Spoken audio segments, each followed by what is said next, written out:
mengatakan itu kan apologize, pembelaan terhadap agama sendiri, memuji-muji agama sendiri, mengunggul-unggulkan keyakinan sendiri. Tapi mau tidak mau, suka tidak suka, boleh adakan penelitian studi komparatif perbandingan agama, bahwa agama yang mengajarkan paling awal bangun adalah agama kita. Kata Nabi SAW, Allahumma barik li ummati fi bukuriha, berikanlah berkah pada umatku fi bukuriha, paling pagi. Jadi berkah itu ibarat burung yang berterbangan. Burung merpati dilepaskan dari sarang sebanyak 100.000 ekor terbang.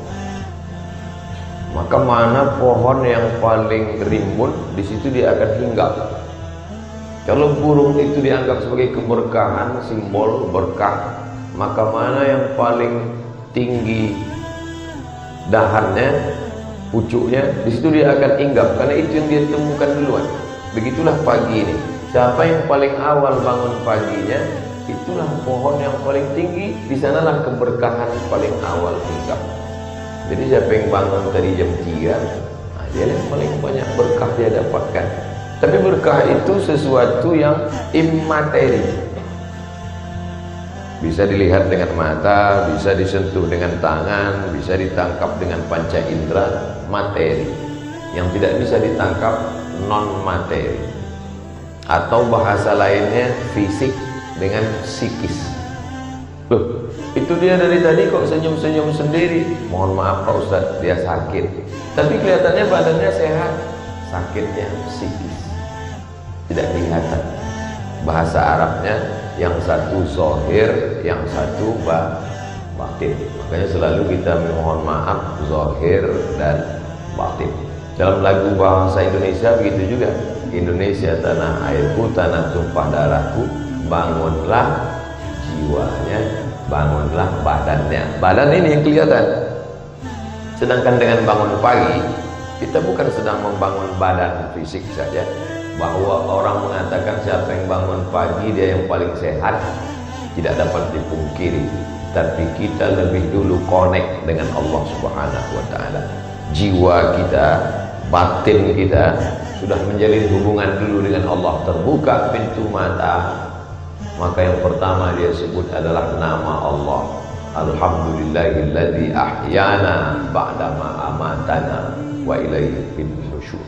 Walaupun ibu paling sayang dengan bapak, tak mungkin ibu waktu bangun pagi, oh Mas Parno, mohon maaf kalau kebetulan namanya, yang pertama kali diikatkan hidup dengan Allah.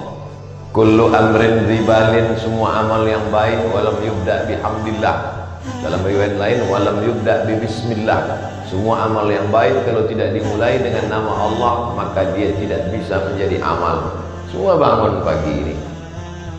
Orang Singapura sudah bangun pukul 4 karena mereka masyarakat paling aktif, ekspor importnya maju, ekonominya. Orang Barat sudah bangun. Yang paling awal bangun orang Jepang, karena matahari lebih dulu terbit di tempat mereka.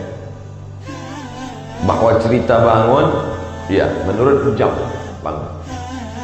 Tapi bangun kita bernilai ibadah yang bisa dibawa mati menghadap Allah. Kenapa begitu? Karena bangun kita menyebut nama dia, Bismika. Itu kalau mau tidur.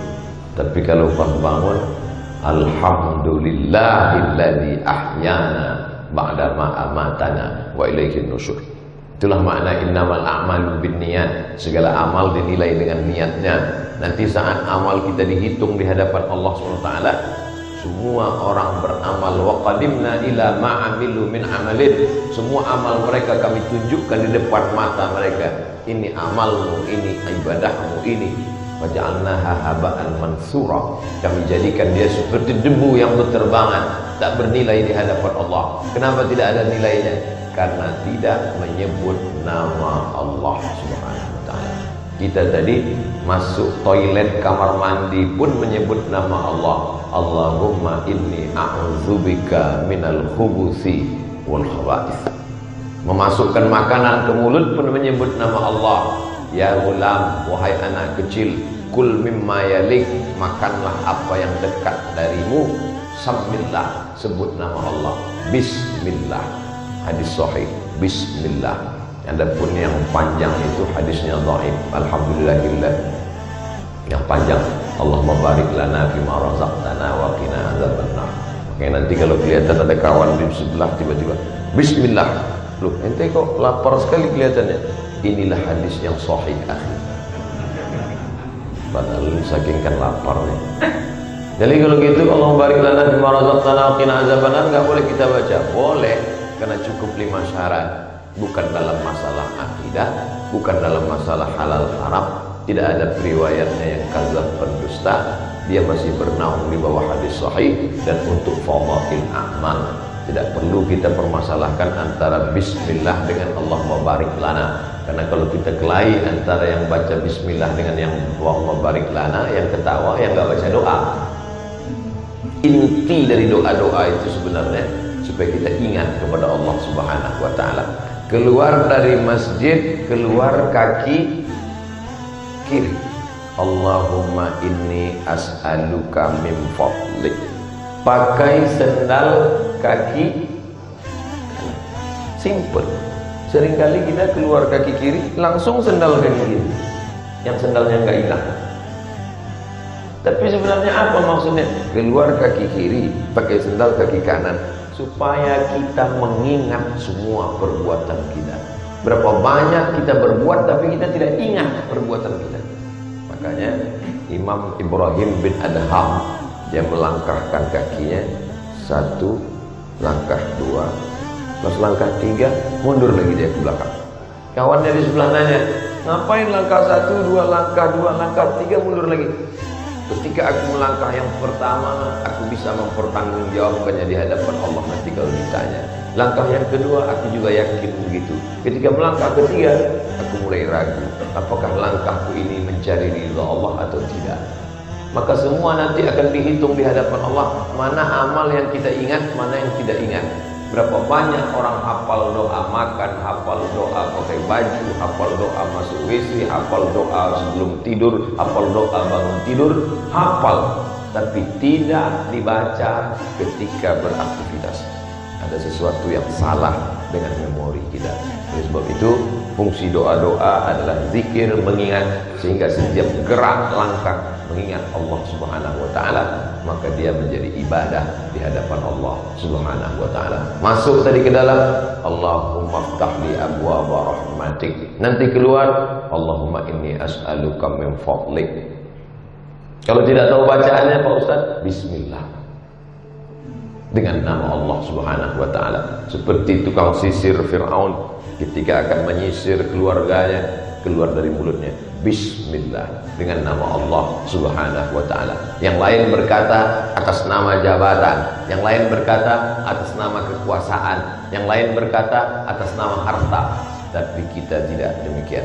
Bismillah. Semua yang dilakukan atas nama Allah menghilangkan kekecewaan, ketakutan dan kesedihan.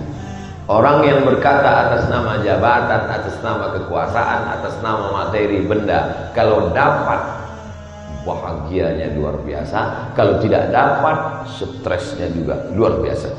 Sedangkan orang yang mengatasnamakan Allah, kalau dapat alhamdulillah, enggak dapat husnuzon sama Allah, berarti Allah punya rencana yang lebih cantik dan lebih indah daripada itu. Kenapa? Karena semuanya atas nama Allah. Dengan nama Allah lah maka rasa sedih, gundah, galau, stres, depresi hilang dari hati seorang hamba. Pucat wajah Abu Bakar Siddiq di dalam Jabal Thur ketika ketakutan melihat kaki kafir Quraisy.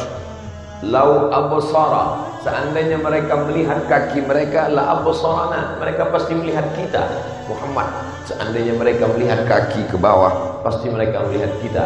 Apa kata Nabi?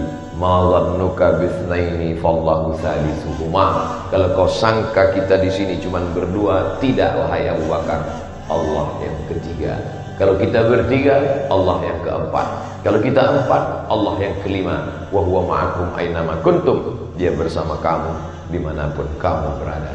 Maka itulah fungsi dari setiap doa dan zikir, merasakan keberadaan Allah Ketika kita merasa sepi sunyi, maka Allah bersama kita. Ketika kita merasa kecil dan kerdil, Allah tetap ada. Maka besarkan hati dengan keberadaan Allah. Allahu Akbar. Selesai sholat tetap subhanallah 33, alhamdulillah 33, Allahu Akbar 33, la ilaha illallah wahdahu la syarikalah, lahul mulku wa lahul hamdu yuhyi wa yumiit wa huwa ala kulli syai'in qadir. Itulah kultum kita pada subuh kali ini. Banyak panjang pendeknya ceramah sesuai dengan besar dan kecilnya masjid. Bukan itu, kita akan ke masjid. Jangan merasa kecil hati. Yang dinilai adalah keikhlasan ke hadapan Allah Subhanahu wa taala. Mudah-mudahan kita termasuk orang yang ikhlas bersama. Terima kasih atas segala perhatian, mohon maaf atas segala kesilapan. Walaupun kita berpisah tempat dan waktu, tapi insyaallah kita tak pernah terputus dalam ingatan dan doa. Wallahul muwaffiq ila aqwamit thariq. Wassalamualaikum warahmatullahi wabarakatuh.